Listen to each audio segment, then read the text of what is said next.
why you're here. Chắc chắn là có lý do vì sao các anh chị lại có mặt ở đây. One of the reasons is the person who invited you here, okay, he or she has been bothering you so much that this is the only way you want to get rid of that person. Có thể một trong những lý do đó là cái người bạn đã mời các anh chị đến đây ngày hôm nay đó cứ làm phiền các anh chị, gọi các anh chị suốt thôi, cho nên hôm nay đành phải đến đây thì sau đấy người ta mới không gọi điện cho mình nữa. Another reason is you came because you're curious about what we do. Why would anybody spend the next 2 hours on a Monday night sitting here? Và có thể cái lý do thứ hai đó là các anh chị tò mò không biết là chúng tôi làm gì. Bởi vì nếu không thì tại sao chúng ta lại dành đâu đó thêm khoảng 2 tiếng đồng hồ nữa ngồi ở đây vào một buổi tối thứ hai ạ?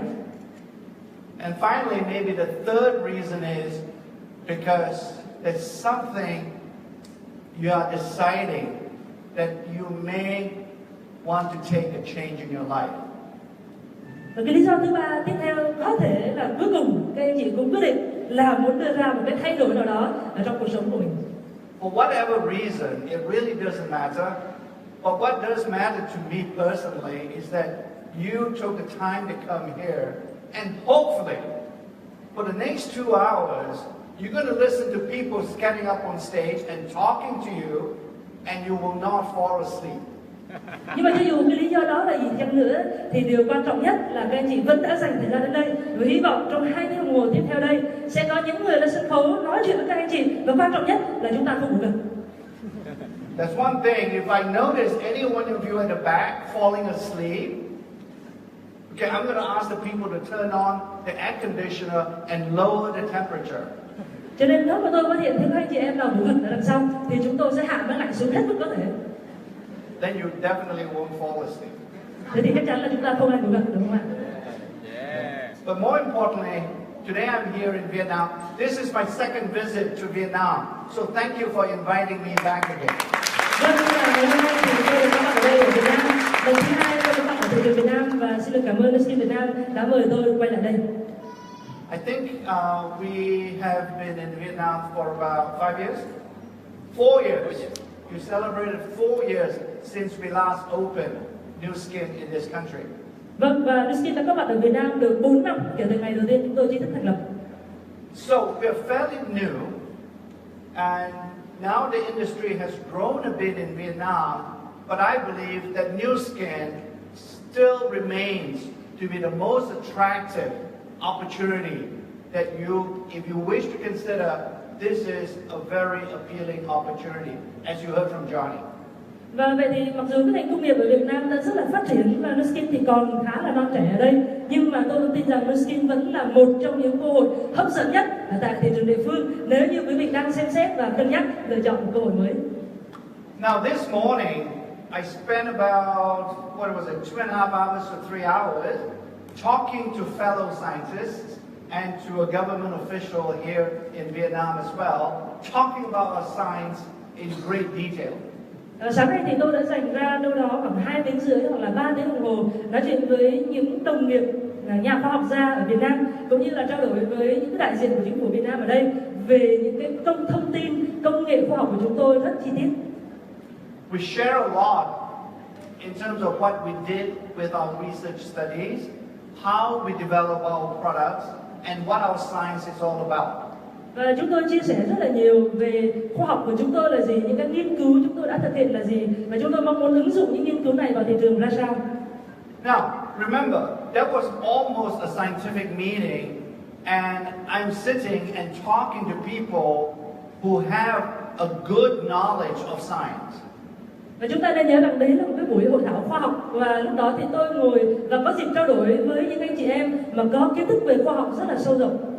So there's nothing I can say that they will not check or they would not question. Cho nên là nếu tôi nói điều gì ra mà nghe có vẻ không đúng lắm thì chắc chắn là họ sẽ kiểm tra lại, hoặc chắc chắn là họ sẽ chất vấn tôi. So whatever I tell them, I have to prove to them. Vì thế cho nên là tôi đảm bảo là tôi nói gì với họ chăng nữa thì tôi cũng đều có bằng chứng để chứng minh những lập luận mà tôi nói ra. Many of you sitting tonight, though, in this audience, it is unlikely I will find many scientists. Nhưng mà những anh chị em khán giả trong khán phòng tối nay thì tôi nghĩ rằng chắc khả năng rất là thấp là đâu đó ở đây chúng ta có một nhà khoa học. So if I talk science and all the time to use a lot of technical and scientific terms, I think all of you will fall asleep. Cho nên nếu như mà tôi nói về khoa học và sử dụng tất cả những cái từ kỹ thuật như sáng nay tôi dùng thì tôi nghĩ chắc chắn là tất cả các anh chị đây đều sẽ ngủ dậy. But one thing that's important in science that you should remember, whether you're a scientist or not, and that is science is not just about talking. Nhưng một điều rất quan trọng về khoa học chúng ta nên nhớ, cho dù chúng ta có phải là khoa học gia hay không, đó là khoa học không phải là chỉ về lời nói. The innovation that we do is not about dreaming that you can do it, it's actually doing it. Những cái sáng tạo khoa học mà chúng tôi nói về ở đây thì không phải là vì chúng ta mơ tưởng về việc chúng ta làm được nó, mà chúng ta phải thực sự thực hiện được nó ở trên thực tế. So in other words, when we talk we are a science-based company, that we have a lot of science in Nu Skin, what we are really talking about is that we're doing what we say we do, and we are not just saying for the sake of saying. Vì thế khi chúng tôi nói rằng công ty Nu Skin là một công ty có nền tảng khoa học và chúng tôi nghiên cứu rất nhiều khoa học, thì đó là chúng tôi đang làm những gì chúng tôi nói, chứ không đơn thuần nói bằng ngôn từ. For the new people, and there are quite a few tonight sitting here listening, right? You heard a lot about vision. You're going to hear a lot about dreaming, and you're going to hear about aspiring something. And you leave this room, and you say, "There's a great vision. I agree we should have. I should change my life and so on." The key thing is, it's not to use the word in English, say should. Just go do it. Và đối với những người bạn mới trong căn phòng của chúng ta ngày hôm nay thì có thể các anh chị sẽ nghe rất nhiều về những từ ngữ như là tầm nhìn, như là mơ ước, và có thể là nghe xong các anh chị cảm thấy rất là nhiều cảm hứng, và bước ra khán phòng này chúng ta sẽ nói là đó là một tầm nhìn rất là tuyệt vời, tôi nên thay đổi cuộc đời của tôi. Nhưng cái điều quan trọng và mấu chốt ở đây không phải là nên, mà chúng ta hãy ra ngoài kia và thực sự làm nó. So what I'm going to tell you tonight is not that I say that I wish I could do the science. I wish I should do that. What I'm sharing with you that we actually have done it. What we say we want to do. Và vậy thì những cái gì chúng tôi sẽ chia sẻ với các bạn trong tối nay thì không phải chúng tôi nói rằng giá nhưng mà chúng tôi làm được việc đó, hoặc tôi ước rằng chúng tôi đã làm việc đó, mà ở đây chúng tôi sẽ chia sẻ với các bạn những điều chúng tôi đã thực sự làm được trong những năm qua. Many companies, whether it's in Vietnam, in the United States, in Europe, and so on, you know, the buzzword, the fashionable word to use nowadays is innovation. Và rất là nhiều công ty ở trên thế giới này, cho dù là ở châu Á, Việt Nam mình, hay là ở Mỹ, hay là ở châu Âu, thì cái từ khóa rất là hot mà ai cũng thích được dùng, đó là cái từ sáng tạo. Right. When you think about all the successful businesses today, they are all innovative companies. For example, Facebook was is still a very innovative company because they literally created this concept called social media. Và tất cả những cái công ty hoặc là tập đoàn thành công nhất trên thế giới hiện nay, nếu chúng ta nghĩ về điều đó, các anh chị sẽ thấy rằng họ đều là những công ty rất sáng tạo. Ví dụ như Facebook đã và đang vẫn là một trong những công ty sáng tạo nhất thế giới, vì họ đã sáng tạo ra cái khái niệm mới gọi là mạng xã hội. Uber, I think you've heard of Uber. You probably have it in Vietnam.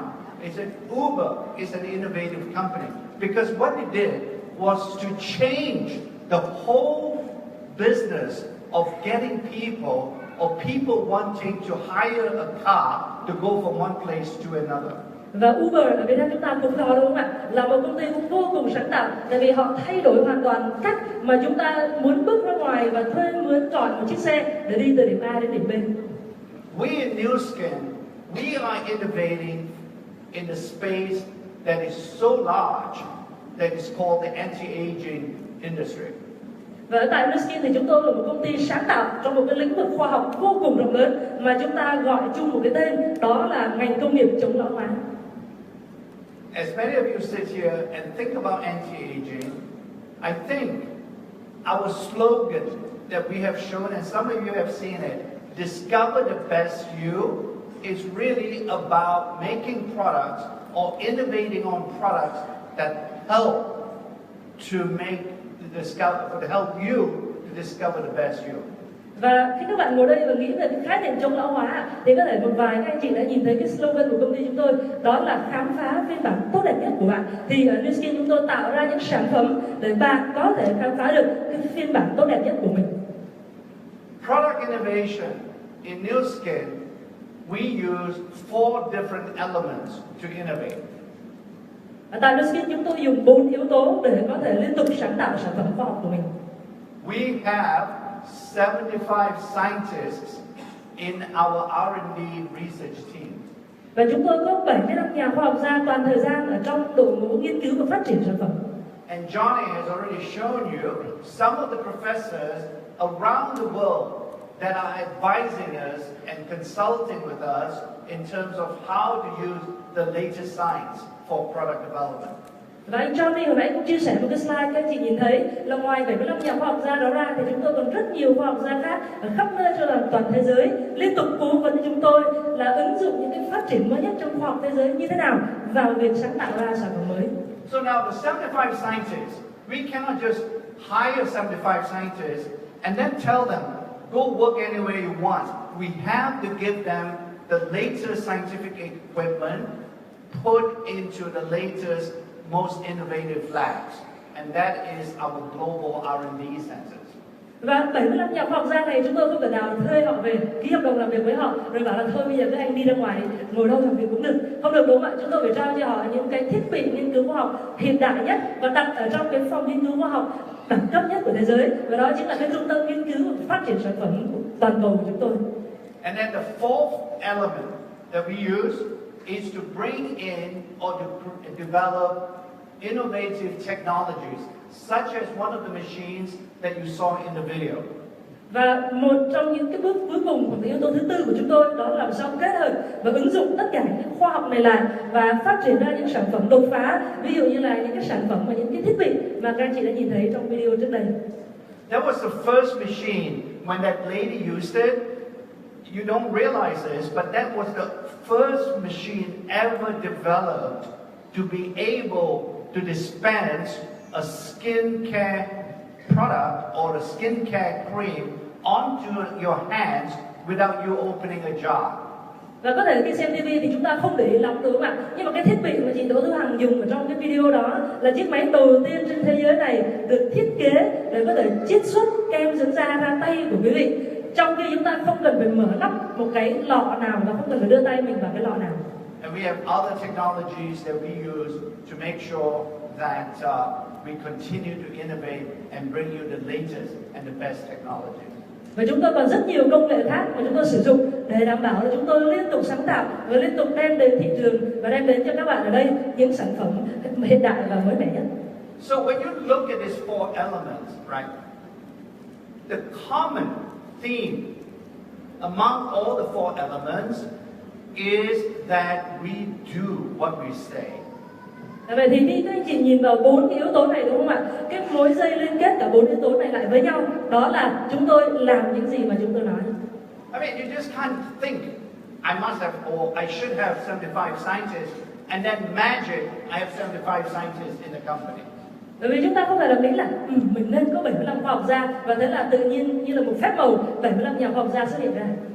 I can't go out and say, Professor, please come and join us and become our advisor if they don't believe we are actually doing science.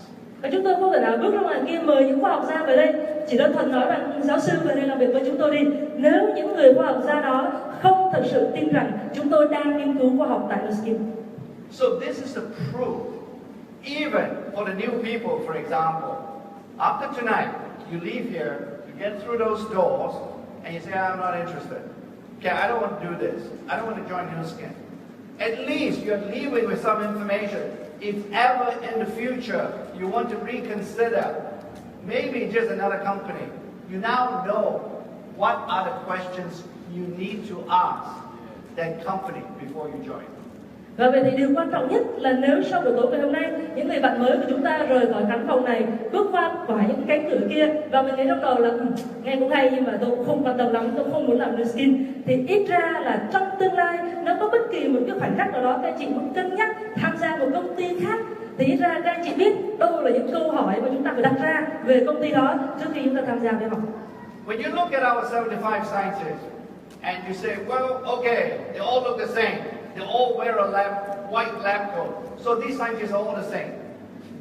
Vâng, khi mà các anh chị nhìn thấy cái hình 75 nhà khoa học gia của chúng tôi, các chị có thể nghĩ là 75 anh chắc là giống nhau. Anh chị nào cũng mặc một cái áo trắng trong phòng thí nghiệm, chắc là họ giống nhau cả thôi. In fact, they're not. So here is another piece of the evidence. Our scientists are all trained in different fields of research. In other words, they are all different experts. Only by using these kinds of different scientists can you actually innovate in product development. Và đây là một cái thực tế khác để chứng minh những cái nền tảng khoa học của chúng tôi. Đó là 75 nhà khoa học gia này về thực tế là không giống nhau. Họ được huấn luyện và họ được đào tạo ở trong rất nhiều lĩnh vực khác nhau. Và chỉ khi chúng ta hợp tác với các nhà khoa học gia ở trong tất cả các lĩnh vực khác nhau thì chúng ta mới có thể sáng tạo và phát triển ra sản phẩm mới. So if there is another company say, well, you know, we are sort of like Nu Skin. We are also use science in our product development. And the next question is, how many scientists you have? Well, we have one. Vậy thì nếu như một công ty nào đó khác trong tương lai nói với các bạn và các bạn biết không, tôi cũng dùng Nu Skin, chúng tôi cũng dùng khoa học để phát triển sản phẩm. Thế thì các bạn phải hỏi họ là các bạn có bao nhiêu khoa học gia, và có khi họ sẽ nói với các bạn là chúng tôi có một. It's sort of like, seriously? I mean, you think you're like Nu Skin with one scientist? Thì khi đấy câu hỏi là gì ạ? Thật sao? Chỉ có một khoa học gia thì làm sao mà giống Nu Skin được? You all love football, right? Ở đây các anh chị đều thích bóng đá đúng không ạ? Yeah. Okay. So you all let me just. So the question is, or the thing, what I'm trying to tell you is, science is the same way. Product development is a team endeavor. Và đây cái điều mấu chốt tôi muốn chia sẻ với các anh chị là khoa học nó cũng như thế, và chúng ta muốn phát triển ra sản phẩm khoa học thì cũng cần có nỗ lực của một đội nhóm. There's a reason why we need all these 75 scientists. It's because we need this whole team to innovate. Và đó là lý do vì sao chúng tôi cần cả 75 nhà khoa học gia này, vì chúng tôi cần cả một đội nhóm làm việc cùng nhau thì mới có thể sáng tạo. And we need this whole team of different experts, not just the same experts, but all different experts to play as a team. Và chúng tôi cần 75 nhà khoa học gia này đều là chuyên gia trong nhiều lĩnh vực khác nhau, không phải là 75 khoa học gia trong cùng một lĩnh vực nghiên cứu, mà 75 lĩnh vực hoặc là rất là nhiều lĩnh vực nghiên cứu khác nhau, thì như thế họ mới có thể chơi như là một đội được. That's the proof I'm sharing with you today. When we talk science, we actually can do it because we have so many scientists. Và đó là cái bằng chứng đầu tiên tôi muốn chia sẻ với các bạn trong số này. Khi chúng tôi nói về khoa học thì chúng tôi có thể thực sự tạo ra được khoa học, bởi vì chúng tôi có một đội ngũ 75 nhà khoa học gia toàn thời gian. And those scientists work in one of the buildings. There's one of our R&D center in Provo, our corporate headquarters. That's a $100 million building. Và các nhà khoa học gia của chúng tôi thì làm việc ở trong tòa nhà trên hình này. Đây chính là trung tâm nghiên cứu và phát triển toàn cầu của chúng tôi ở tại thành phố Provo, tiểu bang Visa của Mỹ. Và đây là một tòa nhà trị giá $100 triệu khi được xây dựng. When Nu Skin came to me 3 years ago, or maybe close to 4 years, and said, Joe, well, how do you think we should do science in Nu Skin? Khoảng 4 năm trước thì Nu Skin đến gặp tôi và nói rằng, anh Joe, anh nghĩ là ở Nu Skin thì chúng tôi nên làm khoa học như thế nào đây? I said, build an innovation center. Tôi nói với họ, các anh hãy xây một trung tâm sáng tạo.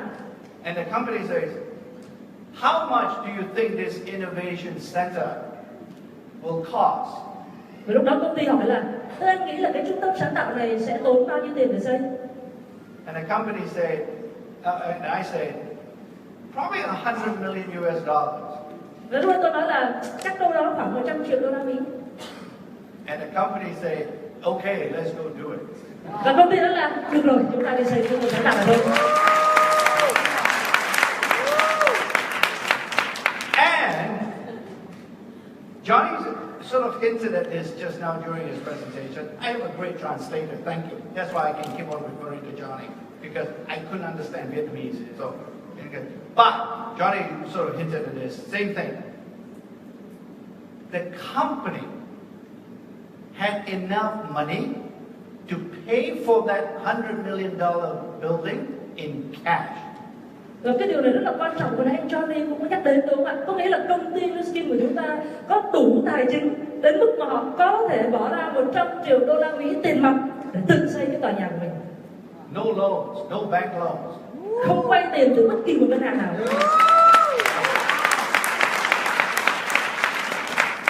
We didn't ask money from Credit Suisse.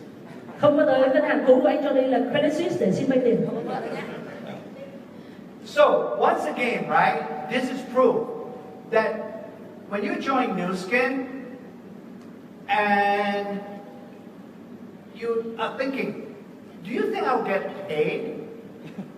You should not have that thought.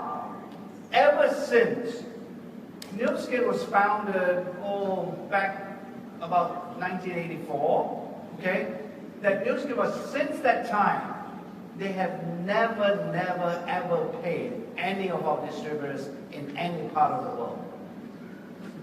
Kể từ khi mà Nu Skin được thành lập từ năm 1984, nếu như mà các anh chị là người mới ở đây đồng hành cùng với lại Nu Skin và tham gia cùng Nu Skin, và nếu có lúc nào đó chúng ta tự hỏi là không biết là công ty có trả tiền cho mình thật không, thì mình không nên có cái suy nghĩ đấy ạ. Bởi vì từ năm 1984 cho đến giờ thì công ty của chúng ta chưa bao giờ trả tiền chậm trễ cho bất kỳ một nhà phân phối nào ở bất kỳ một đất nước nào. That's our commitment to all of you. When Johnny showed you that Nu Skin is a New York stock exchange public company, what he didn't mention to you, we can never run away. Thì đó là một cái bằng chứng nữa để chứng minh những cái nền tảng của công ty Nu Skin ạ. Bởi vì khi ở đây anh Johnny nói rằng công ty Nu Skin là một công ty đại chúng trên sàn chứng khoán New York, thì anh ấy quên không nói là một cái thực tế các anh chị là đã có cổ phiếu trên sàn chứng khoán New York rồi thì không bao giờ có thể bỏ cổ chạy lấy người được. If we don't pay you, even here in Vietnam, when you do all your work and you have sort of dedicated your effort, your blood, your sweat, your tears to build your organization to become successful, we cannot run away. If we do, we go to jail in US. Bởi vì sao ạ? Nếu như mà các anh chị đã cống hiến thời gian vào đây, có thể là đã đánh đổi rất là nhiều mồ hôi xương máu để xây dựng một hệ thống kinh doanh toàn cầu với Nu Skin ngay tại Việt Nam của mình, thì nếu công ty Nu Skin mà trốn không trả tiền được các anh chị, thì ở Mỹ những người đứng đầu hoặc là những người quản lý công ty Nu Skin sẽ vào tù. You know why we do the science? You know why we build this $100 million building? It's really a building that when Nu Skin says let's do it and build it, it's not because we want to build it. We want to build it because of you. Các anh chị biết là tại sao chúng tôi lại xây tòa nhà này không ạ? Khi công ty nói rằng xây tòa nhà đi và đi xây tòa nhà này thật, thì chúng tôi xây tòa nhà này không phải vì chúng tôi muốn xây nó, mà chúng tôi xây tòa nhà này vì chúng tôi muốn xây tòa nhà đó cho các anh chị. Because if you are going to spend, right, if we expect all of you to become leaders, and you're going to be 4-star, 5-star, whatever, platinum and so on, you're going to work very hard.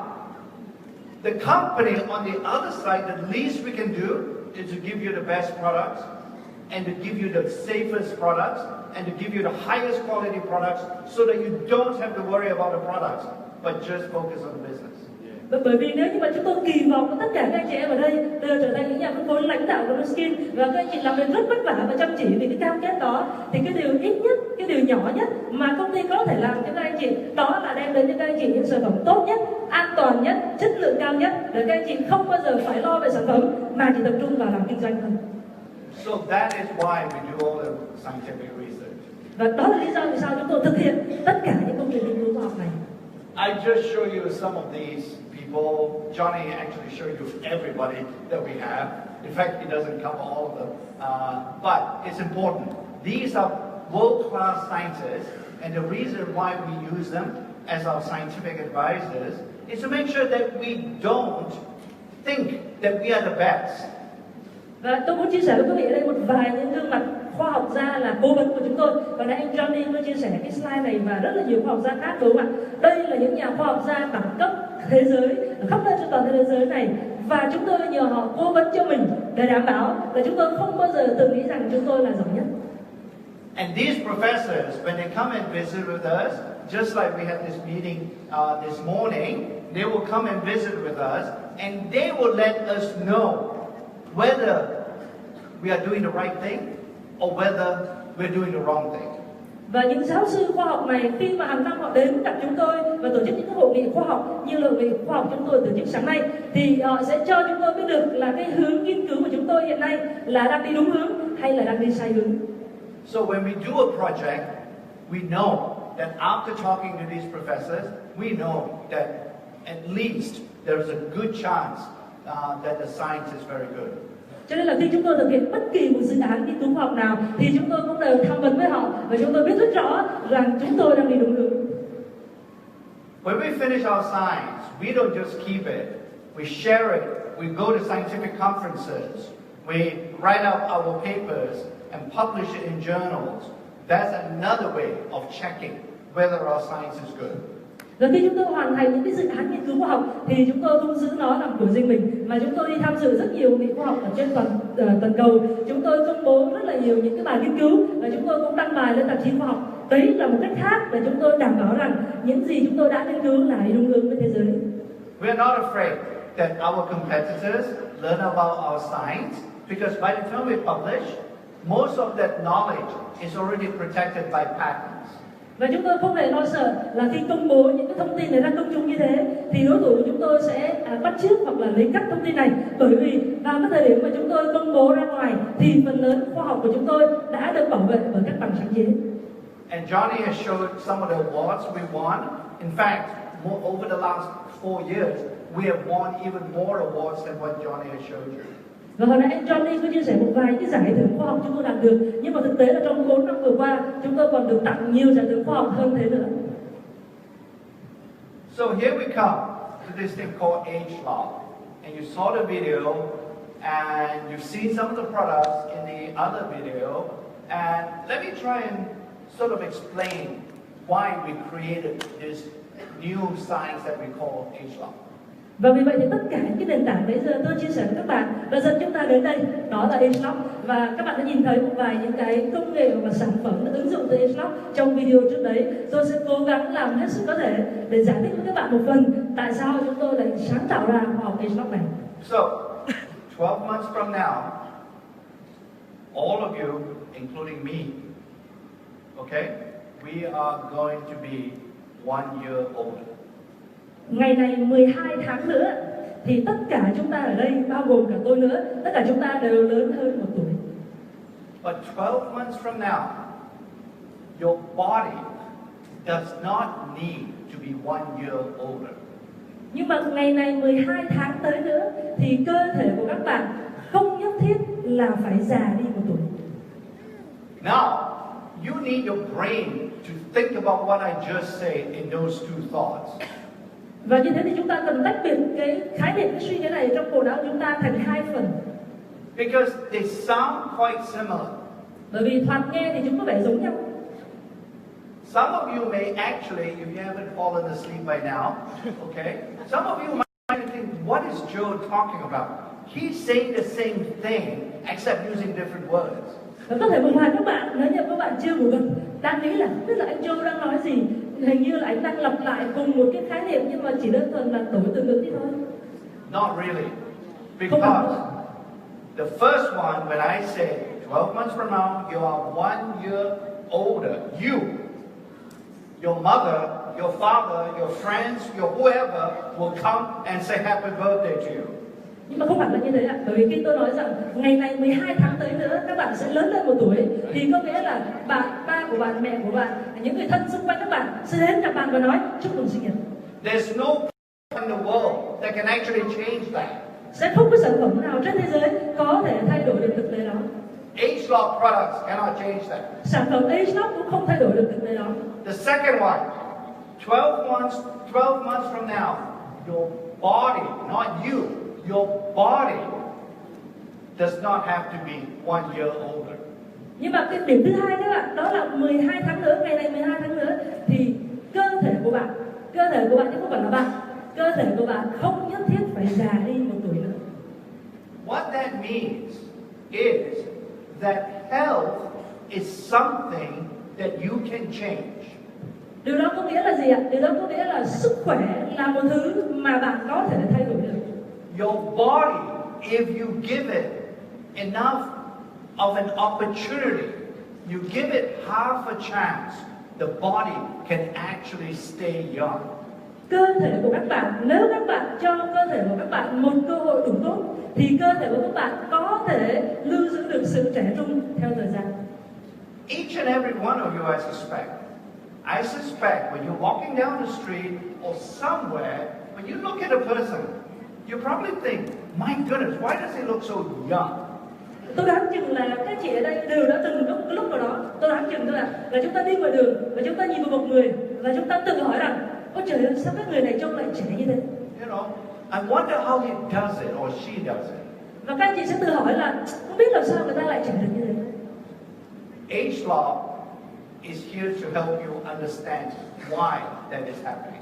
Và khoa học Ageloc ở đây là để giúp các anh chị hiểu hơn tại sao chuyện đó lại xảy ra. When you look at our competitors, all right, whether it's company H, when I look out my window this morning from the hotel, whether it's company A, it doesn't matter. They are all trying to develop some anti-aging products that are covering up the signs of aging. Nếu như mà các anh chị nhìn vào những công ty đối thủ trên thị trường của chúng ta, cho dù đó là công ty có tên bắt đầu bằng chữ H, hoặc là sáng nay ở trên khách sạn của tôi nhìn ra cửa sổ và tôi thấy cái bảng quảng cáo của công ty bắt đầu bằng chữ A, thì thật ra là tất cả những công ty đó đều chỉ đang phát triển lên những cái phương pháp chống lão hóa mà nó chỉ che giấu được những cái dấu hiệu của lão hóa mà thôi.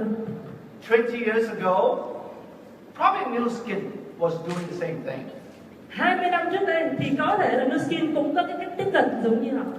But now, with Ageloc, what we're doing is no more covering up the signs of symptoms. We're not interested in that. Been there, done that. What we're interested is to identify the genetic sources of aging. Nhưng mà với Nuskin ngày nay, với khoa học Ageloc thì chúng tôi không còn cách tiếp cận đó nữa. Chúng tôi không quan tâm và cũng không muốn làm cái việc là đơn thuần che đậy dấu hiệu của lão hóa nữa. Và bây giờ chúng tôi làm một việc đó là xác định cũng như là giải quyết cái nguồn gốc ở góc độ gen của quá trình lão hóa. And by successfully doing that, identifying those age-related genes, then we can actually attack the sources of aging and develop a much better product. Và khi chúng tôi làm cái quá trình nghiên cứu này thành công, có nghĩa là xác định được đâu là những gen mà liên quan đến hoặc là ảnh hưởng đến quá trình lão hóa của cơ thể, thì chúng tôi có thể bắt đầu tấn công vào cái nguồn gốc rễ của quá trình lão hóa. This is the innovation we are talking about. Okay? This is the innovation that is equivalent to what Facebook is doing to social media and what Uber is doing to car hiring. Và đây chính là cái sáng tạo khoa học mà chúng tôi nói đến. Đây là cái sáng tạo khoa học tương đương với cái sáng tạo mà Facebook đã tạo ra ở trong ngành mạng xã hội, cũng như là Uber đã tạo ra ở trong ngành xe cho thuê mướn. Our anti-aging product based on Ageloc approach, for all intents and purposes, they are what we would say in English, disrupting the anti-aging business. Và cái khoa học Ageloc của chúng tôi, để nói một cách đơn giản hơn, thì đang phá vỡ toàn bộ những tiền lệ và đang đột phá toàn bộ những tiền lệ trước đây của ngành chống lão hóa trên toàn thế giới. So, let me tell you a personal story. If you still somewhat, perhaps, don't quite get what I'm saying, about 12 months from now, you are older, but 12 months from now, your body doesn't have to be old. Okay, go ahead. Vậy thì tôi sẽ chia sẻ với các bạn một cái câu chuyện cá nhân trong trường hợp là các bạn nghe câu chuyện là 12 tháng tới đây chúng ta lớn thêm 1 tuổi, nhưng mà cơ thể chúng ta không nhất thiết già đi 1 tuổi và vẫn chưa hiểu rõ lắm, thì tôi sẽ chia sẻ một câu chuyện khác với các bạn. Here's my father. Đây là cha của tôi. The left picture is when he was really healthy. Tấm hình bên trái là khi ông còn rất khỏe mạnh. The right picture was a picture that I took of him roughly about 7 years ago. Và tấm hình bên phải là tấm hình mà tôi chụp ông cách đây đâu đó khoảng 7 năm. When you look at him, when you look at my father, I think you would agree with me. He's not very healthy. Và các anh chị nhìn vào tấm hình bên phải thì chắc các anh chị cũng đồng ý với tôi là trông ông không khỏe mạnh lắm, lúc đấy ông đang ốm rất là nặng. When you look at that photograph, right, you are seeing that even a simple thing like shaving, somebody has to do it for him. Và các anh chị nhìn tấm hình thì các anh chị thấy là ngay cả một cái việc rất nhỏ nhoi thôi, đó là tự cạo râu cho mình thì ông cũng không làm được, và ai đó phải cạo râu giúp cho ông. Every man in this audience would tell you, if you can't even shave yourself, that is the most fundamental thing that a man is expected to do by himself. Và tất cả những người đàn ông trong khán phòng này sẽ chia sẻ với các bạn rằng cái điều nhỏ nhoi nhất, căn bản nhất mà tất cả những người đàn ông đều muốn tự làm được, đó là phải tự cạo râu được cho bản thân mình. When you are physically unable to do it, you lose a lot of self-respect. Và khi sức khỏe và thể chất của bạn ngăn cản bạn, không cho bạn làm cái việc căn bản đó, thì bạn sẽ mất đi rất là nhiều phần cái sự tự tôn ở trong bản thân. And that's the least of my dad's problems, health problems. He had far more serious things that he could not do by himself. Nhưng thật ra cái vấn đề không tự cạo râu được lại là cái vấn đề nhỏ nhất của bố tôi, bởi vì là bố tôi lúc đó còn rất là nhiều thứ quan trọng khác nữa mà ông không thể tự làm để tự chăm sóc bản thân mình được. He was in that state for 5 years. Và bố tôi ở trong cái tình trạng đó suốt 5 năm trời. And those 5 years, every year when I look at him, right, his quality of life was not good. Và 5 năm đó mỗi lần tôi quay về thăm ông thì tôi đều cảm thấy rằng cái chất lượng cuộc sống của ông đều đang rất là tệ hại. In fact, his quality of life was so bad that I felt it is much better for him to die. Và thậm chí là cái chất lượng cuộc sống của ông tệ hại đến mức tôi cảm thấy rằng nếu như mà ông qua đời thì có khi còn tốt đẹp hơn cho ông.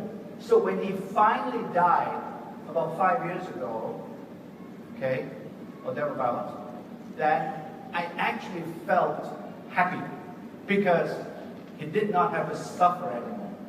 Cho nên là 5 năm trước khi mà cuối cùng ông cũng mất đi thì cái khoảnh khắc đó tôi thật sự là cảm thấy rất là nhẹ nhõm, bởi vì khi đấy thì ông không phải chịu đựng những cái đau đớn nữa. This is what I mean when I say your body does not need to get old. Và đây là cái hình ảnh tôi muốn dùng để giải thích với các anh chị cái ý tưởng là cơ thể chúng ta không nhất thiết phải già đi. It's not about living how long, it's about living well for how long. Vấn đề không phải là chúng ta sống bao lâu ạ, mà vấn đề là chúng ta sống khỏe mạnh trong bao lâu. Here's my mother. Còn đây là mẹ của tôi. The top picture, same age as my father. Tấm hình ở phía trên cùng chụp vào cái năm mà bà bằng tuổi bố tôi bên kia. I think my mother is rather pretty, right? Mẹ tôi xinh hơn. Vâng, cảm ơn các bạn. And the bottom picture is where she looks like now. Và cái hình ở phía dưới cùng là hình của bà ấy ngay bây giờ. She's about 87. Năm nay thì bà ấy khoảng 87 tuổi.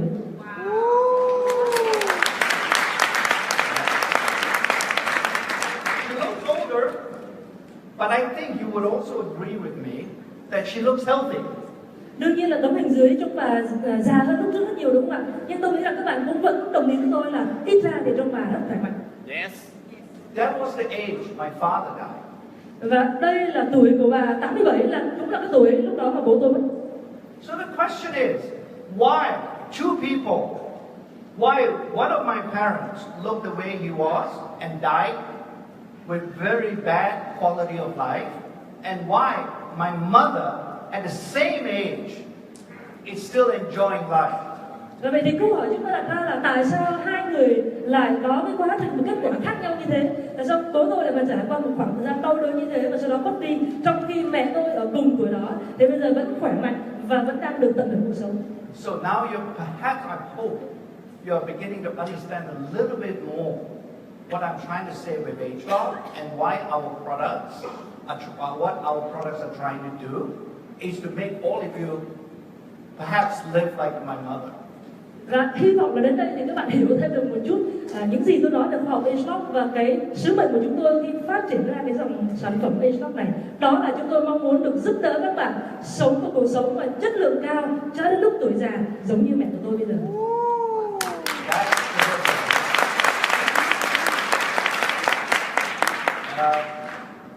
This morning I said it too. I'll tell you one thing. There's a disadvantage for making my mother so healthy. Tôi muốn chia sẻ một điều đó là khi mà giúp cho mẹ tôi khỏe mạnh như thế này thì nó lại gây ra một bất lợi cho tôi. Especially with the brain. Nhất là khi mẹ tôi vẫn còn rất minh mẫn. Because my mother still think that I am 9 years old. Bởi vì mẹ tôi bây giờ gần 90 thì nghĩ rằng tôi cũng chỉ đâu đó mới 9 tuổi thôi. Every time I visit with her, she will tell me what to do. Mỗi lần tôi về thăm là bà lại nói lên cho tôi làm việc này làm việc kia. She will tell me, this is what you should do, this is what you should not do, this you must do, this is the way you raise your son. Why are you not teaching your son all this? Và mẹ sẽ nói với tôi là con phải làm việc này, con phải làm việc kia, con không nên làm những việc này. Đây là cách con phải dạy con, sao con lại dạy con như thế? I've been hearing this story for so many years now from my mother. Và năm nào cũng phải nghe mẹ lặp đi lặp lại những câu chuyện này. So, I have come to the conclusion, all Asian mothers, including Vietnamese mothers, they are all the same. Cho nên tôi đến một cái kết luận là gì ạ? Tất cả những người mẹ châu Á, kể cả những người mẹ Việt Nam đều giống nhau. They never think their sons have actually grown up. Không bao giờ chỉ chấp nhận là con cái của mình đã trưởng thành. They still treat them like children. Và vẫn đối xử với con cái của mình như là những đứa trẻ con vậy. That's the trouble. I said, don't tell me what to do. Go tell my brother. He's your son too. Tôi nói là không phải nói với con, tôi nói là anh trai con đi, anh ấy cũng là con của mẹ mà. So, why are we doing Ageloc and how we're doing Ageloc is because of this technology. Vâng, vậy thì tại sao chúng tôi đang làm khoa học Ageloc và làm sao chúng tôi thực hiện được khoa học Ageloc là nhờ vào công nghệ này. Facebook, right? Why do you think they could do what they can do? It's because of the computer chip. It's because of the computer chip in your smartphone. Facebook đúng không ạ? Các bạn nghĩ là làm sao Facebook làm một điều mà họ đã làm? Đó là nhờ vào con chip vi tính ở trong cái máy vi tính của chúng ta đang sử dụng. And same with us in Ageloc. We can only do this technology because we have that gene chip.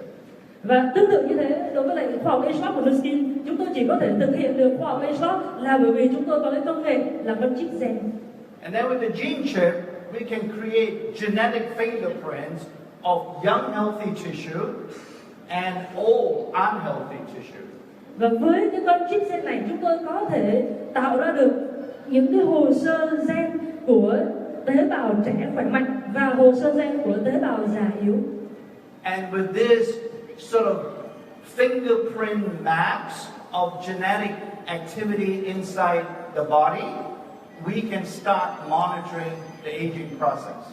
Và với những cái hồ sơ này có thể tạm xem như là cái dấu vân tay của mức độ hoạt động của gen trong cơ thể của chúng ta, thì khi đó chúng ta có thể bắt đầu giám sát và kiểm tra cái quá trình lão hóa trong cơ thể của chính mình.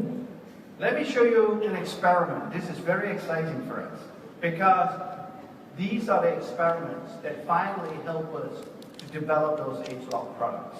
Tôi sẽ chia sẻ với các bạn một cái thí nghiệm mà làm cho chúng tôi rất là sung sướng và phấn khích, bởi vì chính thí nghiệm này cho phép chúng tôi phát triển lên tất cả những sản phẩm Ageloc tuyệt vời. These are conducted with monkeys. Đây là những cái thí nghiệm mà chúng tôi thực hiện với các con khỉ.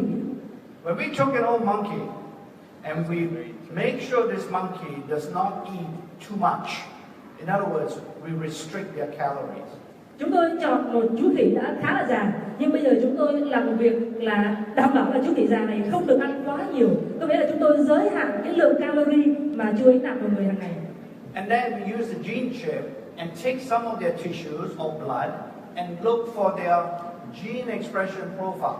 Và sau đó chúng tôi lấy một vài cái mẫu tế bào hoặc là mẫu máu của chú khỉ đó, rồi dùng con chip gen hồi nãy để giúp chúng tôi lấy được cái hồ sơ về gen của chú khỉ này.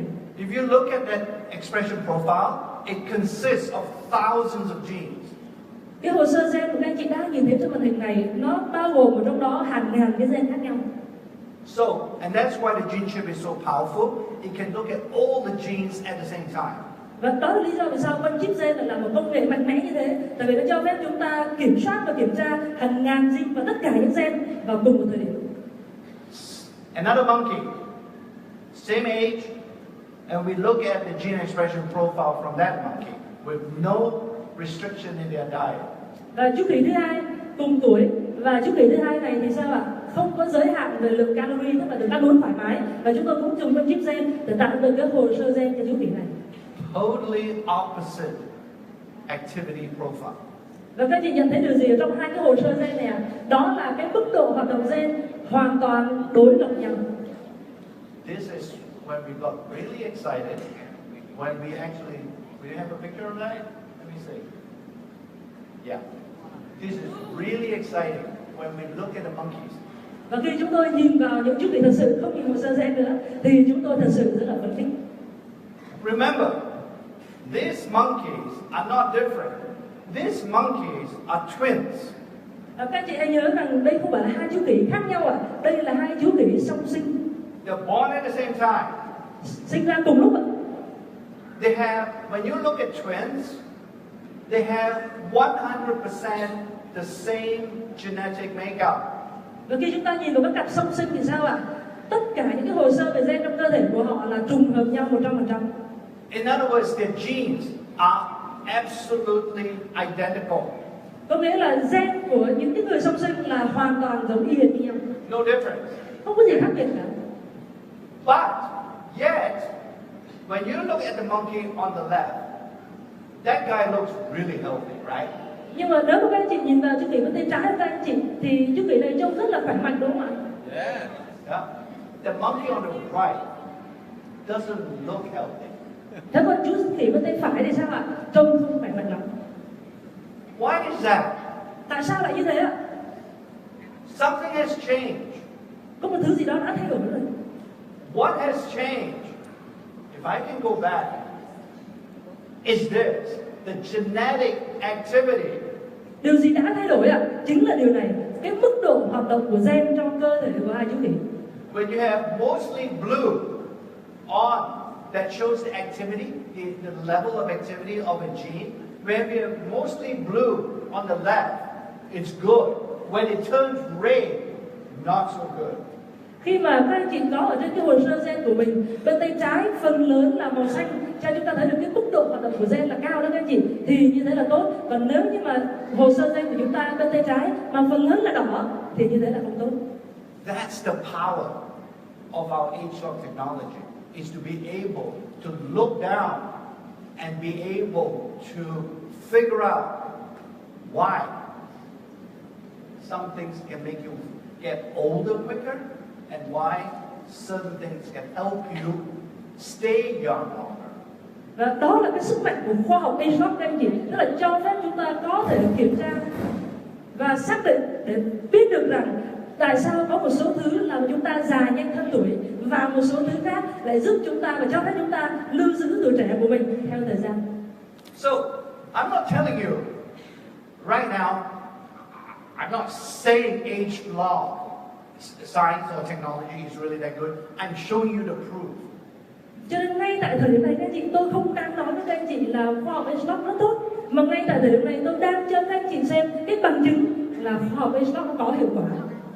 So, for the new people here, right? Hopefully you learn one thing, and that's the only thing you learn. When you leave tonight, you can actually become the monkey on the left. Thế thì đối với những anh chị em là người mới trong khán phòng này, tôi hy vọng các anh chị học được một điều quan trọng nhất khi mà các anh chị rời khỏi khán phòng ngày hôm nay, đó là các anh chị có khả năng và được quyền lựa chọn để trở thành chú vị bên tay trái. Yeah.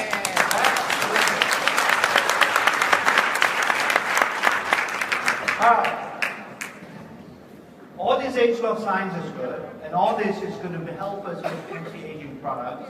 But there's one other thing in new skin. Vâng, vậy thì tất cả những cái nghiên cứu khoa học về Ageloc này đều rất là tuyệt vời và đều có cho ra mắt được những cái sản phẩm mà cho phép chúng ta trẻ khỏe hơn cùng với thời gian. Nhưng mà tại New Skin còn một yếu tố quan trọng nữa. And that is the quality of our products.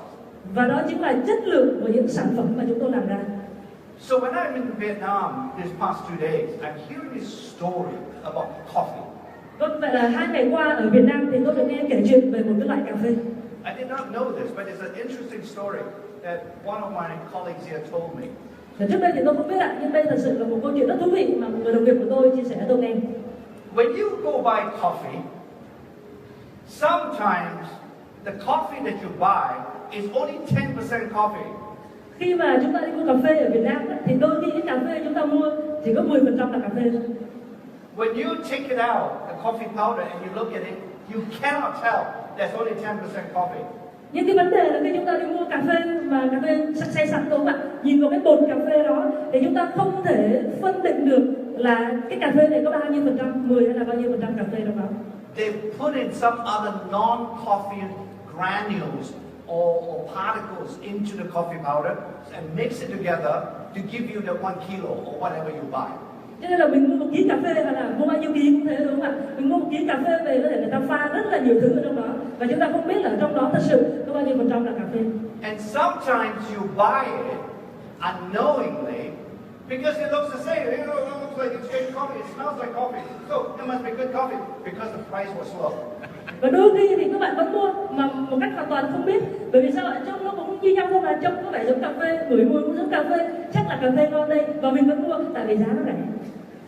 It's very similar in our health supplements and skin cream, skincare products. When you buy something from the other competitors or whatever, and you look at it, oh, it looks like a capsule. It's red in color. It's the same as new skin product. Và trong ngành thực phẩm bổ sung của chúng ta cũng tương tự như thế. Khi mà chúng ta bước ra ngoài và mua những cái sản phẩm thực phẩm bổ sung khác thì chúng ta cũng có quan điểm như thế đúng không ạ? Nó cũng là Việt Nam, cũng có màu đỏ, chắc là cũng giống sản phẩm của Skin. Seriously? You guys know? I mean, what questions do you ask? You go out and you buy a product. Oh, good price. I think I'll buy that. It says it has. You look at it and say it has the same ingredients. Đúng không ạ? Bởi vì chúng ta ra ngoài chúng ta đâu có đặt câu hỏi đâu ạ. Chúng ta đến và chúng ta thấy cái lọ thực phẩm bổ sung này, giá cả thì tốt, nhìn có thể thấy thành phần ABC và thế là chúng ta mua thôi. But it's not. And the only way that we can give you a new skin, a quality product, is through science that we put into this quality process called success. Nhưng mà thực tế thì không phải như thế ạ. Cho nên là ở tại công ty Skin để có thể đem đến cho các anh chị những cái sản phẩm thực chất là khoa học thì chúng tôi không đơn thuần là nghiên cứu khoa học mà chúng tôi còn dùng khoa học để kiểm soát cái quy trình kiểm soát chất lượng của sản phẩm nữa. Let me go back to what Johnny showed you just now, right? So all of you, when you come here and you think about business opportunity and you say, okay, this is good, time freedom, everything. Vâng, tôi muốn quay lại cái điểm mà nãy anh Johnny chia sẻ. Các chị đến đây và cân nhắc và xem xét cơ hội kinh doanh và các chị bảo rằng có linh hoạt về thời gian, linh hoạt về tài chính, vân vân rất là tốt. And honestly, maybe you hear the same story from another company. Và có thể là các chị đi dự bất kỳ những cái hội thảo nào với những công ty nào khác thì cũng nghe những câu chuyện tương tự như thế. But what if all that promise that you get from the company is based on products that are not produced or manufactured in a good quality way?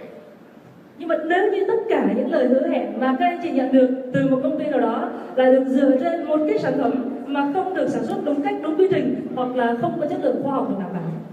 First, you don't know what your customer is actually taking or putting on their face. Thứ nhất là bạn không biết là khách hàng của mình đang thật sự làm cái gì vào người hay là đang thật sự bôi cái gì lên mặt. Is that a good thing or a bad thing? Đấy là điều tốt hay điều xấu ạ? Bad thing. Bad thing, right?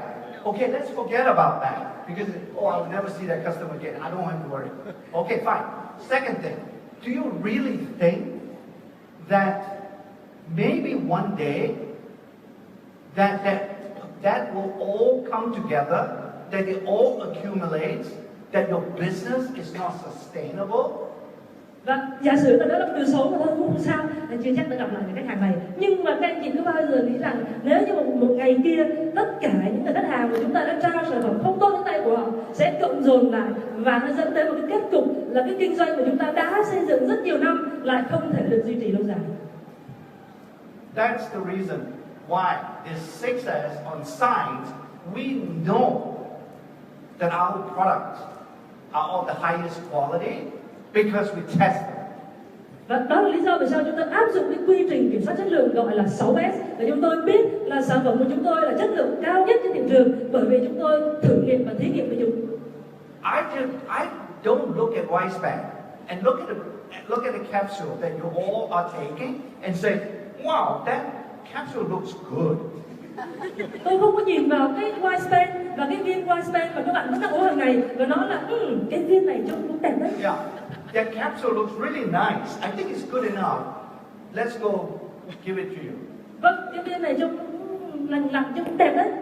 Và thế là ra đến tay các anh chị. The 6S process allows me to do more than that. It's to say, I know exactly what's inside the capsule.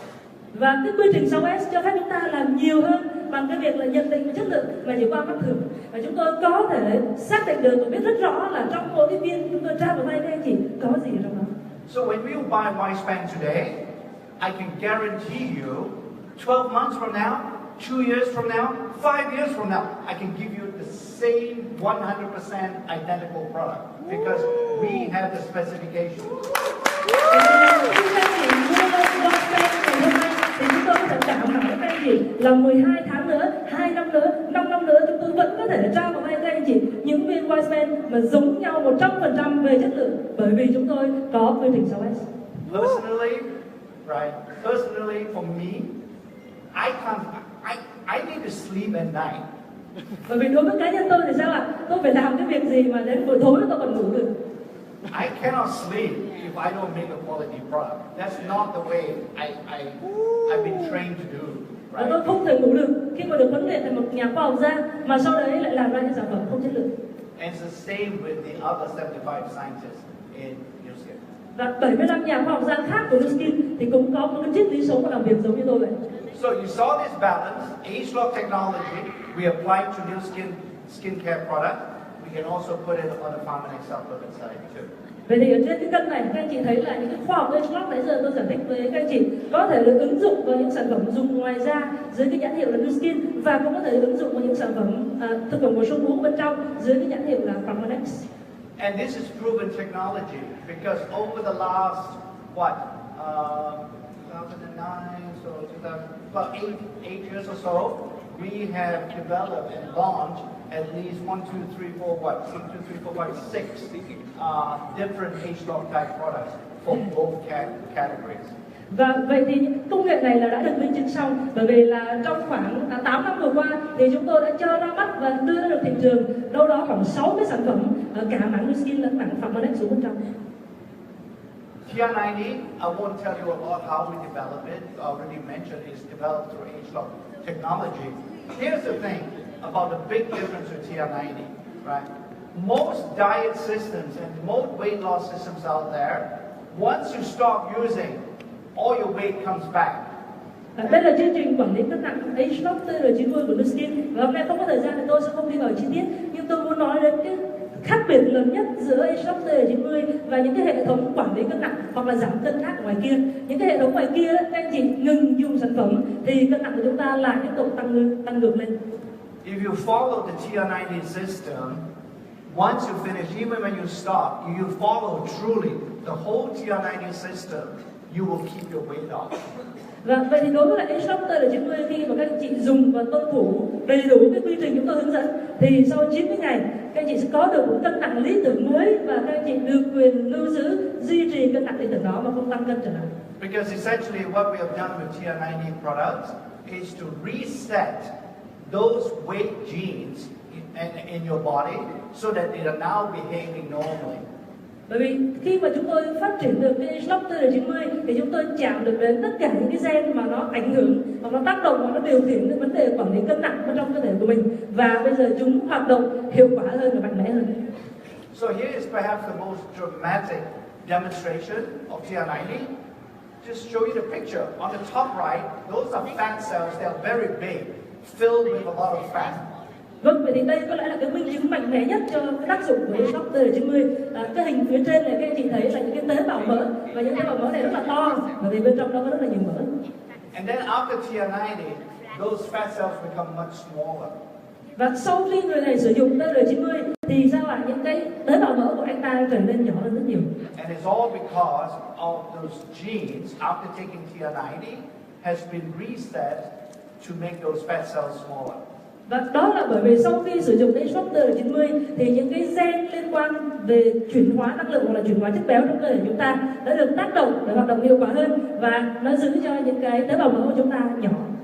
Now, we also know there is another organ in your body that controls your weight. Và chúng ta cũng biết rằng vẫn còn một cơ quan nội tạng khác trong cơ thể của chúng ta mà nó kiểm soát cân nặng của chúng ta. And that's your brain. Và đó chính là não bộ của mình. All of you Everybody in the world, we all love to eat. Tất cả các bạn ở đây cũng như là tất cả mọi người trên thế giới này đều yêu thích một việc, đó là ăn. Because your brain tells you, I love to eat that. Bởi vì não của mình nói là tôi thích ăn món này. I need to have an extra large bowl of pho. Và tôi cần phải ăn thêm một bát phở nữa, không đơn thuần là thêm một bát, mà thêm một bát siêu to nữa. Because it tastes so good, I need a bigger one, or else I'm not happy. Bởi vì là ngon quá đúng không ạ? Nên bây giờ ăn thêm một bát thì bát này phải to hơn, nếu không thì sẽ không cảm thấy hạnh phúc. You cannot control your brain so much because the area of the brain that tells you to eat more is the same area where the pleasure sensation is. Và chúng ta không thể kiểm soát não bộ của mình, tại vì cái phần ở trong não bộ mà khiến chúng ta ăn nhiều hơn cũng chính là cái phần trong não bộ mà đem lại cho chúng ta cảm giác sung sướng. So in the TR90 system, the product control or thereabouts, that one helps to lower your brain desire to eat more. Và vậy thì ở trong cái hệ thống TR90 của chúng tôi thì có một sản phẩm gọi là sản phẩm control, là kiểm soát. Nó sẽ kiểm soát và nó giảm cái phần não bộ đó để giảm cái nhu cầu thèm và được ăn của chúng ta xuống. Many of you, including me, when we think about weight loss, is about getting on a scale and saying, "Whoa, I lost 5 kilos. That's great." Và rất là nhiều người trong số các bạn và kể cả tôi trước đây nữa, khi mà chúng ta nghĩ về việc là giảm cân đúng không ạ, thì chúng ta đều nghĩ đến việc là làm sao chúng ta leo lên được cái cân, và chúng ta nhìn thấy là cân nặng của mình đã giảm 5 kg, thế là tuyệt vời. TR90 is more than that. TR90 is about making sure that you don't lose your muscle, you only lose the fat. Nhưng mà TR90 thì còn quan trọng hơn thế nữa ạ. Tại vì TR90 đảm bảo là các bạn không đơn thuần là giảm cân, các bạn chỉ giảm mỡ thôi và duy trì và lưu giữ lại được toàn bộ cơ bắp của mình. When you preserve your muscle, you are going to look better. The shape of your body is going to be better. Bởi vì khi mà các bạn lưu trữ và duy trì được cái cơ bắp của mình ạ, thì cơ thể chúng ta trông đẹp hơn, vóc dáng chúng ta để trông nó cân đối và khỏe mạnh hơn. So when you think about TR90, it's actually a system that is a body shaping system. Cho nên là khi chúng ta nghĩ về hệ thống TR90 thì thực ra TR90 là một cái hệ thống cho phép chúng ta điều chỉnh và tinh chỉnh cái vóc dáng của mình. So when we look in our scientific studies or clinical studies, your waist will become smaller, your hip will also become smaller, your arm smaller, your ankles become smaller. Cho nên là khi chúng tôi làm cái nghiên cứu lâm sàng, nghĩa là nghiên cứu thuốc cho những người trưởng thành, thì chúng tôi có những cái số đo khác chứ không đơn thuần là cân nặng. Và các bạn sẽ thấy là eo của chúng ta nhỏ đi, hông của chúng ta nhỏ đi, vòng bắp tay của chúng ta nhỏ đi, thậm chí ngay cả mắt cá chân của chúng ta cũng thon gọn đi. You know, after TR90 system, and if you're all Facebook users and you put your picture there, everybody wants to become your friend. Bởi vì các bạn biết các bạn sau khi sử dụng Ageloc TR90 mà các bạn có dùng Facebook, các bạn up ảnh đại diện mới lên thì tất cả mọi người đều muốn add friend với các bạn.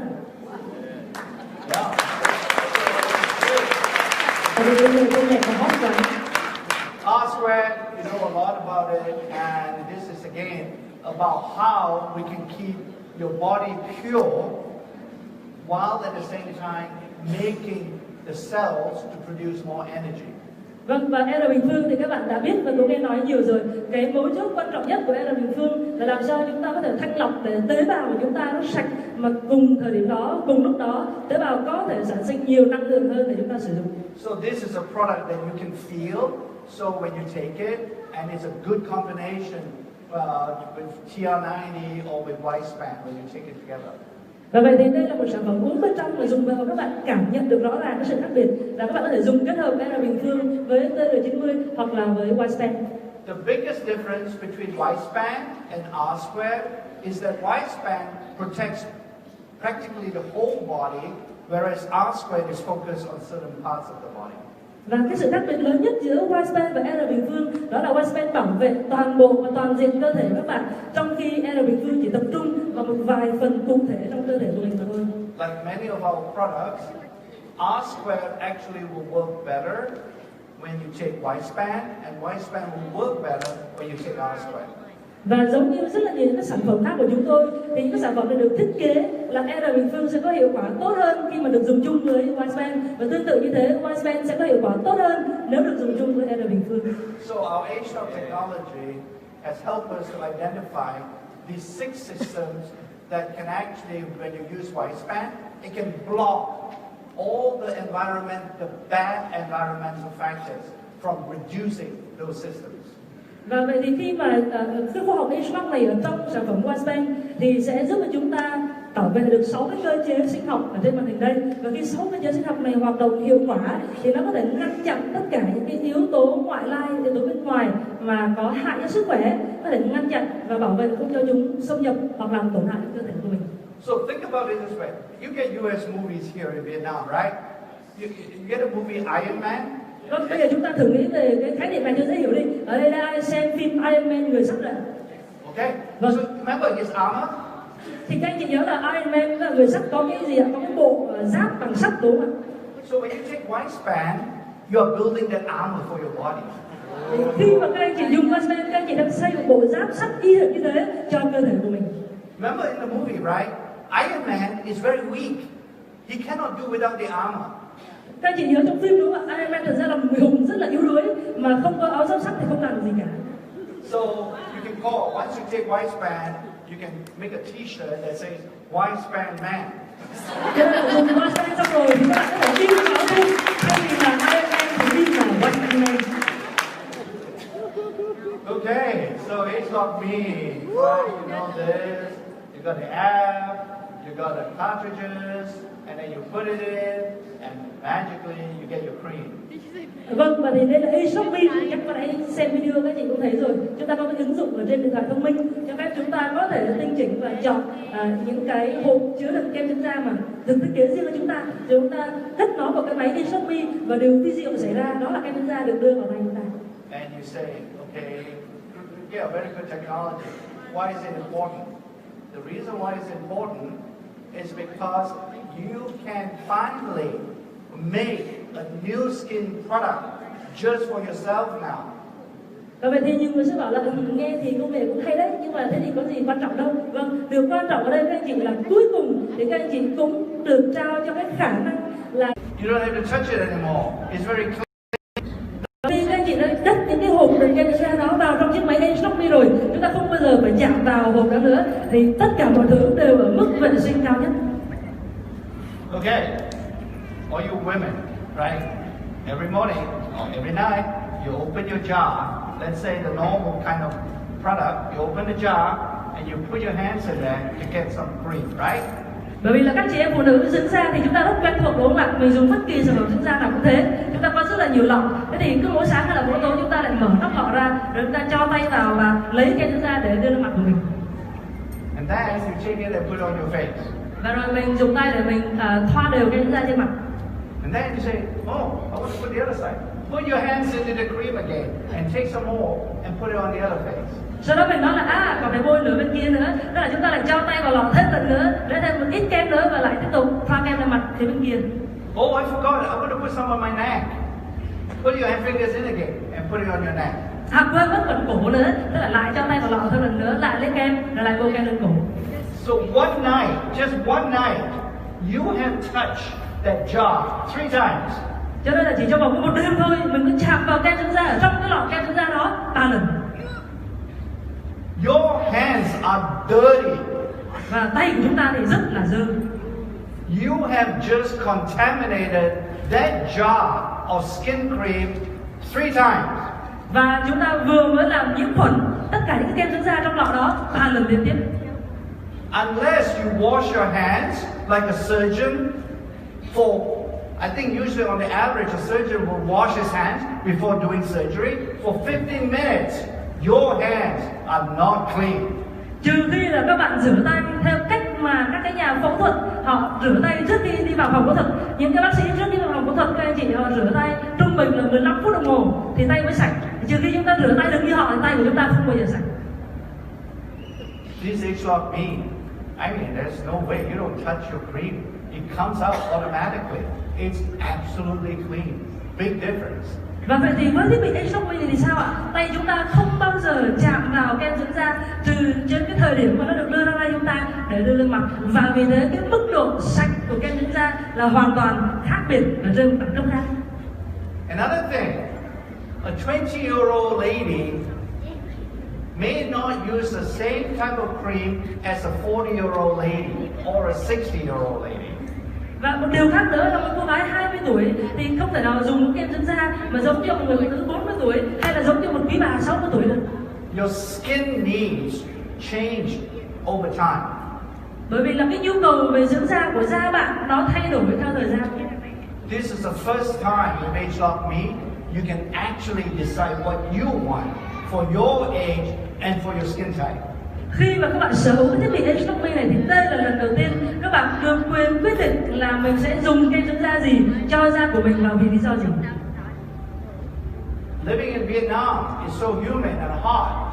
Living in Utah, like I do, I will most likely not use the same combination as I would be if I had been staying in Vietnam.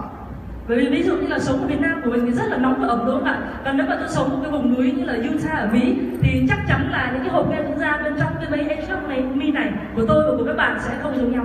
I can change. If I do come and live in Vietnam, I say I don't want my combination in the US anymore. Let me change that. I can do that with Ageloc Me. Nhưng mà nếu như mà tôi dùng Ageloc Me và có lúc nào đó tôi quyết định là sẽ về Việt Nam sống một thời gian chẳng hạn thì tôi có thể hoàn toàn không sử dụng những cái thiết bị kem dưỡng da mà tôi thiết kế cho Mỹ nữa, mà tôi sẽ thiết kế một bộ hoàn toàn mới để dùng cho tôi ở Việt Nam. You cannot do that with any other type of permanent product in the jar. Và không có bất kỳ một cái hãng kem dưỡng da nào khác trên thế giới cho phép các bạn làm được điều đó khi mà họ sản xuất cùng một loại kem trong cùng những cái lọ giống nhau. So this Ageloc ingredients we put in, also there's another reason, is because these ingredients we can't use it in a jar product because it will deteriorate every time you open the lid. Vâng, và vì sao những cái chất lượng nguyên liệu kem dưỡng da Ageloc này chúng tôi lại không đặt nó vào những cái lọ như bình thường, bởi vì là mỗi lần các bạn mở lọ ra một lần thì cái chất lượng kem dưỡng da ở trong đó sẽ bị suy thoái đi một chút. And the machine does some magic inside. When it comes out, they use this new technology, micro layering, to give you this special droplet of skin cream that actually helps the ingredients to go into the skin 3 times better. Và khi mà các anh chị nhấn nút để mà kem dưỡng da từ trong máy Ageloc Me nó ra tay của mình thì có một điều kỳ diệu xảy ra các anh chị, bởi vì ở trong chiếc máy Ageloc Me có một cái công nghệ mới gọi là công nghệ vi tầng, nó cho ra kem dưỡng da trên tay của mình thì cái lượng kem này khi bôi lên mặt có khả năng hấp thu và tiếp xúc và hấp thu vào da mặt cao gấp 3 lần so với tất cả những kem dưỡng da khác ngoài thị trường. And we have the clinical studies to prove that the products work. Và cái công dụng ưu việt này của sản phẩm chúng tôi cũng có những cái nghiên cứu lâm sàng để chứng minh cho tất cả những gì chúng tôi nói. Okay, new people. First time you hear about new skin. One thing you have to remember, if you're not happy with these products and what I'm telling you after using it, and it doesn't improve your skin, for example, you can always give it back. Vâng, và tất cả những anh chị em là người mới trong khán phòng này, một điều rất quan trọng các anh chị sẽ nhớ giùm tôi là giả sử chúng ta mua những sản phẩm này về dùng thử và thấy không tốt hoặc là nó không cải thiện da chúng ta như chúng ta mong muốn thì chúng ta luôn luôn có quyền được trả lại sản phẩm. Okay. It's not like getting married to a wife. You can never give a wife back. Không phải giống như đi lấy vợ lấy chồng các bạn, lấy xong rồi làm sao mà trả lại nhà sản xuất được lại. New people? Đúng không ạ? Người mới như thế có được các bạn?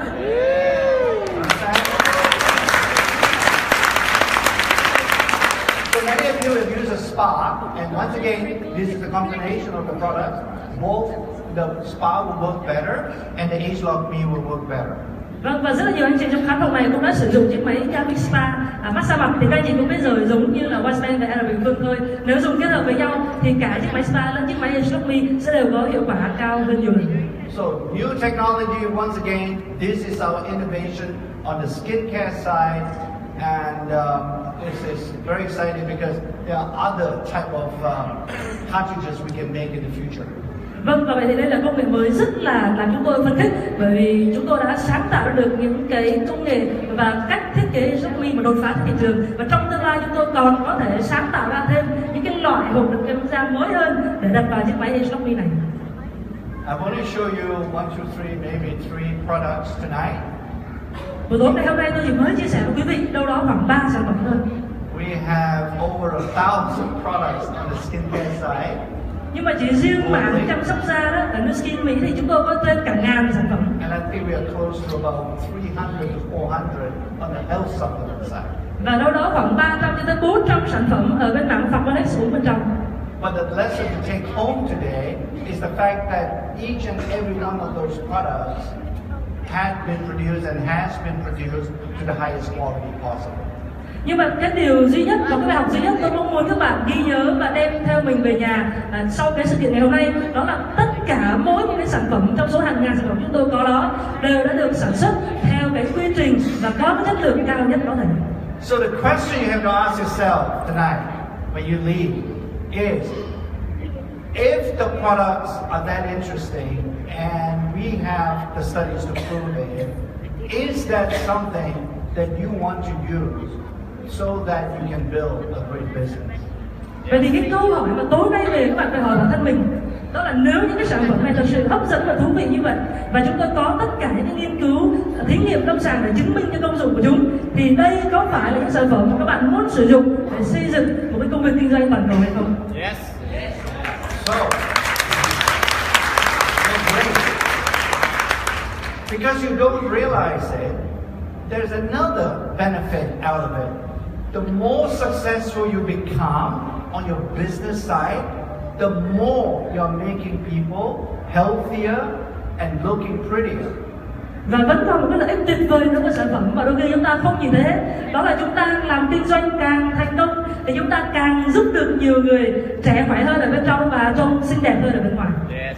Yeah. So in addition to the time freedom and all the other things you hear about business opportunity, at the end of the day, perhaps the most important thing that you can say about yourself is that you are making a difference. Và vậy thì bên cạnh tất cả những cái giá trị về thời gian linh hoạt hoặc là tài chính linh hoạt và những cái giá trị khác từ công việc kinh doanh Skin mà các bạn đã nghe, thì có lẽ cuối cùng là cái điều quan trọng nhất mà bạn muốn làm đó là nói với bản thân mình rằng cuối cùng tôi đã tạo ra được một điều gì đó khác biệt. So if the products are ready, there's only one question before you go to sleep tonight: are you ready to do it? Và vì vậy nếu như mà sản phẩm đã sẵn sàng rồi thì câu hỏi còn lại duy nhất trước khi chúng ta đi ngủ tối nay đó là chúng ta đã sẵn sàng cho nó chưa? If you're still not convinced, let me leave you with this last thought. This is our latest product that we are going to bring to the world. It's called... Và nếu như mà các bạn vẫn chưa đủ thuyết phục thì tôi muốn để lại các bạn với cái ý tưởng cuối cùng này. Đây là sản phẩm mới nhất mà chúng tôi sẽ cho ra mắt với thế giới trong năm nay. This is Lumi. Đây là sản phẩm tên là Lumi. And this is how you're going to use it. Và đây là cách mà các bạn sử dụng nó. So as you carefully massage this face, this new technology actually stimulate your skin to make more collagen. Khi mà các bạn dùng chiếc máy này để rửa mặt và massage nhẹ nhàng ở trên mặt như là trên video, thì cái công nghệ mới ở trong cái đầu chiếc máy này của chúng tôi sẽ kích hoạt và kích thích để cho tế bào da của các bạn sản sinh thêm nhiều collagen. So over the next few months, you're going to hear a lot of these new products and going to be Vâng, và vậy trong 3 tháng tới nữa các bạn sẽ nhận được nhiều thông tin hơn về chiếc máy này. Trước mắt là chúng ta thấy nó có rất là nhiều màu khác nhau. The black one is for the guys. Màu đen là dành cho các quý ông. You can actually use it in the shower. Có thể đem vào nhà tắm để sử dụng khi chúng ta tắm. It's waterproof. Nó chống nước. You can do it yourself, or you can ask your partner to do it for you. Có thể tự rửa mặt cho mình hay là nhờ người yêu rửa mặt cho mình cũng được. It's all up to you. Tùy mình hết. Comes in 5 different ones. So yeah, this is the same thing. We go through all the testing. So these are the products. 1, 2, 3, 4, 5, 6, 7, 8, 9, including the Lumi Spa now, that we have produced through Ageloc technology. Vâng, và vậy thì đây là tất cả những cái sản phẩm, 9 sản phẩm bao gồm sản phẩm mới sắp ra mắt là Lumispa. Đây là 9 sản phẩm chúng tôi đã phát triển dựa trên cái nền tảng khoa học Ageloc. So, I think I've spent enough of my time talking to all of you. Vâng, cũng sắp hết thời gian rồi, tôi rất là vui và vinh dự được có mặt ở đây và chia sẻ với các bạn. So let me complete the circle. Everything I talked about, some of you have fallen asleep. It's okay. So all you have to do is wake up and look at this. All our products and our business opportunity and whatever that you hear about Nu Skin as a company. We are here to help you to discover the best you. Vâng, và vậy thì tôi muốn đưa chúng ta quay lại một cái vòng tròn hoàn chỉnh. Một vài người trong các bạn chắc là nãy giờ ngủ gật, cô ra. Bây giờ các bạn chỉ cần thức dậy và nhìn vào cái slide cuối cùng này thôi. Tất cả những gì chúng tôi đã làm và đang làm sẽ làm. Sứ mệnh cuối cùng của chúng tôi đó là giúp các bạn có thể khám phá được cái phiên bản tốt đẹp nhất của chính mình. Nu Skin is not Nu Skin without any of you. Và Nu Skin sẽ không phải là Nu Skin nếu như mà không có bất kỳ ai ở trong các bạn. You are Nu Skin. Các bạn chính là Nu Skin. All our distributors around the world come together. When you talk and when you think Nu Skin, that is Nu Skin. It's not even the building in Provo that describes Nu Skin. Đó là trái tim và khối óc của tất cả những nhà phân phối Nu Skin ở khắp nơi trên toàn thế giới. Khi chúng ta nghĩ về Nu Skin và khi chúng ta chia sẻ cái giá trị tốt đẹp của Nu Skin cho người khác, đó là Nu Skin. Chứ còn Nu Skin cũng chẳng phải là cái tòa nhà 100 triệu đô mà chúng tôi đã xây ở Provo Dương Sản. So, for the new people, when you leave tonight and you think about this, you're thinking, should I join this family? It's not about should I join this company. Và vì vậy đối với các chị em là người mới, khi các bạn vừa vào phòng ngày hôm nay và đối với người nhà chúng ta suy nghĩ và cân nhắc về nó, thì có thể các bạn sẽ hỏi là tôi có nên tham gia vào công ty này hay không? Thì tôi cũng sẽ được chia sẻ các bạn câu hỏi đúng là tôi có nên tham gia vào gia đình này hay không? So thank you so much for listening.